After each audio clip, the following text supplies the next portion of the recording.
joined by two of our summer finalists.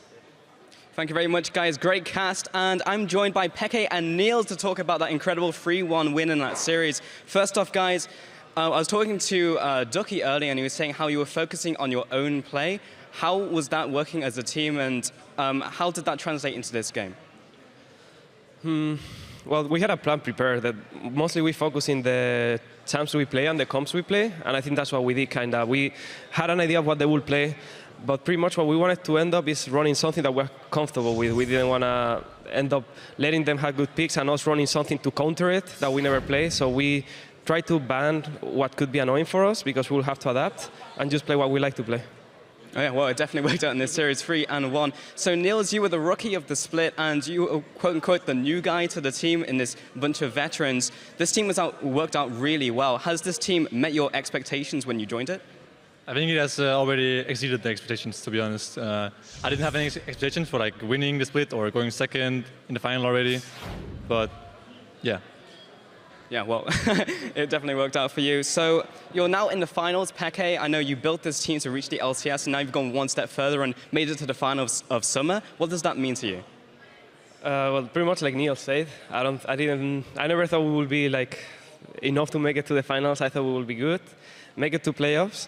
But after playoffs, I was unsure of how good we would play. I thought like a game against a team like H2K would be really close and really hard. We could win, but I never thought we would be like this good to actually be in the final and have a chance of winning it. So yeah, almost got a chance of winning it. And now, last question, Niels. You're going to be facing Fnatic to try and win it all. How do you think that matchup is going to go? Do you have any predictions?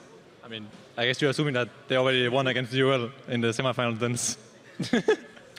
No, it could be you, either of those teams, any of those teams, Niels. How do you think you're going to perform against them? I mean, I think that we will face Fnatic, but it's same as this. I'm not scared of them, but I think they're going to be a tough opponent, just like H2K will. I mean, H2K was a tough opponent. They're good, and so is Fnatic, and you will if they win. Yeah, well, definitely. Anyway, we're going to send it over to the analyst desk to break down that series. Sorry. Thank you so much, Pulse.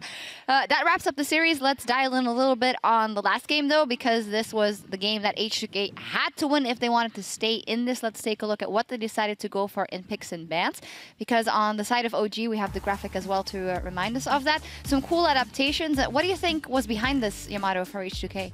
I feel the biggest flaw, like, when I look at H2K's team comp, this is the type of, like, I know they are recognized for these champions. I haven't seen Rio and Yasuo, though, but it feels like this is the type of composition you run to, like, if you win Worlds, you want to have these skins, like, as champions, you know? Because these are champions, they play a lot, but they got severely punished. You don't blind pick Maokai into Flex Fizz. Even though they didn't send the Fizz top, they even picked the Yasuo into Flex Fizz. Two champions that are bad against Fizz. It's loss already there. It was really strange looking the picks and bans, especially with the Fizz point, as you said. And, you know, I think towards the end of the picks and bans phase, Origen just said, okay, well, we know we're going to, you know, pick our second solo lane last. Let's just pick something that they're never going to be able to kill. And that's exactly how it turned out. Soaz became unkillable on basically 2 items when Maokai had 1 and bits of other items and just kept dying just again and again. So painful to be in that position for Odo. That was a budget Maokai. That's the Maokai you buy at the dollar store or something. Like, it's a twig instead of a tree. Yeah. At times. And with that, because Soaz became unkillable and that Fizz is so slippery, we have one of the replays where they're able to bait out a fight in the bottom lane and stay alive, honestly, for so damn long that it set up the play for OG, because I thought this was a bad move, actually, looking at the beginning of it. All right, so you can see clearly here, Soaz, he built 2 armor items straight up. They realized they cannot kill him, so they just jumped on top of Peke, but they burnt everything they have in their arsenal. No Rio ultimate, and that's kind of needed to bring them down. And you can see the kind of fortitude that Soaz provides with his build is just unparalleled with the damage that H2K does. It's just, they cannot go through him. Absolutely. One of the team-winning fights, just building up gold there, OG, and eventually closing it out. What does this tell you for both of the teams? Let's start with H2K. Obviously, although you guys both called it in favor of OG, has this 3-1 surprised you in any way from the side of H2K, or some things that you expected that they didn't turn up on and some things maybe unexpected? I mean, coming to this game, I thought OG has the upper hand, for sure. I wasn't sure if it's going to be as close, but I thought like in every area they have like a stronger, if not equal, player. So coming into the next games for H2K, I think they will match up much better against Unicorns of Love, because I think Unicorns of Love is a weaker opponent on paper. You're doing the same as Paul. Oh yeah. What if they win? What if they win? Okay, let's assume they win. But I think they will win. H2K has to win the third place game now to qualify directly through Worlds. So that's going to be a really important game for them. And I think they should be prepared for that right now. And maybe even let Betong Yoke play it or something. Because we have shown that Lulex is not able to play Elise in that series for whatever reason still. And yeah, I think they just have to prepare and see which player they will go. Maybe change a bit of in picks and bans, because right now I'm not really too convinced of their strategy. Readjust small things, and then they should be able to actually still manage to go to Worlds through qualifying with the most points. Like, I want to elaborate a bit on the point you made with the Elise. Like, Shen was banned from red side. Yeah. So that is considered the biggest counter to Fizz top lane. And we had Fizz, a very, very contested pick when Shen is out of the game and Rumble has been nerfed. So with that in mind, Elise and Fizz were the two priorities. They picked Thresh. Thresh has counters. I thought Origen would pick Alistar or Annie into the Thresh, which are like considered bigger counters in the lane phase and also really good champions later on in the game. But they didn't. They opted in for the Braum. But still, they were allowed to get Fizz Elise in this draft. I think it was Dun's already there. Yeah. It seemed tough from there. I mean, speaking about both teams, Origen, it was business as usual, which for Origen fans is great. They put on a performance.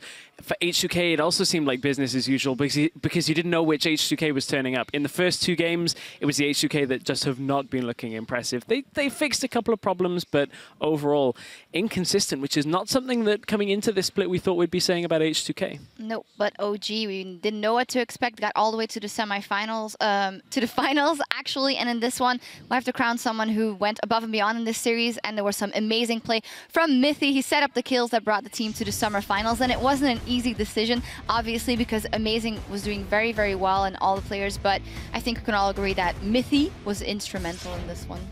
Yeah, I completely agree. I think Mithy's Janna play, especially in game 2, was just extremely good. Like, his roams were on point, his team fighting abilities on all champions were really good. His Braum, he knew how to use all the 3 champions he played in the series. And yeah, I think Mithy deserved the MVP. Mithy is a god. But I also, god, yeah. I would also add that Amazing was a close second. Really impressive series by him. Yep. Yep, definitely every single player on that team stepping up and bringing them to the finals. And with that win, Origen is the first team to secure a spot in the summer finals. Let's take a look at the bracket, because of course they'll be facing the winner of tomorrow's bout between Fnatic and the Unicorns of Love for the League Championship Series title and the first European seed at Worlds 2015.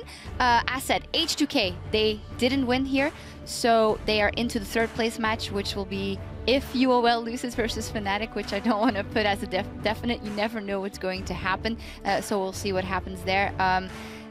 What is your opinion on this bracket as this completed up to now? Everything as expected? I think, actually, well, yeah, for you.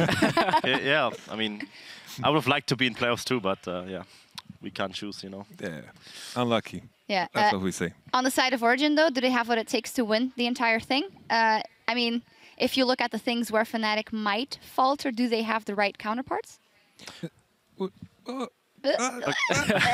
Okay, I think Fnatic definitely has a better pick and ban phase than any other team right now. They play all the meta picks. They are better than probably Origen right now in certain positions. I mean, Reckless and Fibivin, the 2 most consistent players in their role probably right now. So I think they are strategically also a lot better than H2K. So I'm not sure how Origen will stack up against Fnatic if they win 1 or 2 games, but I don't see them winning against Fnatic, to be honest, because I think Fnatic is just overall too well-rounded. Very few weaknesses actually that are has shown in the split. So I don't see them actually winning against Fnatic. Well, I think one of the only areas they may be able to, if Amazing plays like he did today, if they can punish Reignover in the jungle, it's a similar thing for tomorrow with Unicorns. It's a very small window on Fnatic, but that is going to be the area that teams are going to have to exploit if they want to go past Fnatic. Yeah, we'll see how strong Fnatic is once again tomorrow, because we're going to fill out the rest of that bracket when they will be going up against the Unicorns of Love. That's a rematch of the Spring Split Finals. Will be nice to see those up against each other in a best-of-5 once again, and after that wraps up here in Berlin, we'll send it over to LA for the NA LCS clash between Team Liquid and TSM. Team Liquid versus TSM tomorrow, of course. CLG versus Team Impulse coming up right after we lock up here. What are your who will be in the final there in NA? You guys CLG. CLG. I'm thinking Team Impulse. Really? Like, simply because of one reason. Xmithy has shown when Gragas is banned, he has a very weak jungle champion pool. They had 3 weeks to prepare. Yeah, but the thing is, they've had the entire split to prepare, and nothing has changed. Maybe the weaknesses have been more highlighted, but I feel Rush, he's a carnivore, and I feel like Xmithy is a vegan in a way, the way he jungles. Nautilus, Gragas, they don't want to battle, and with that in mind, I think Rush will eat him alive.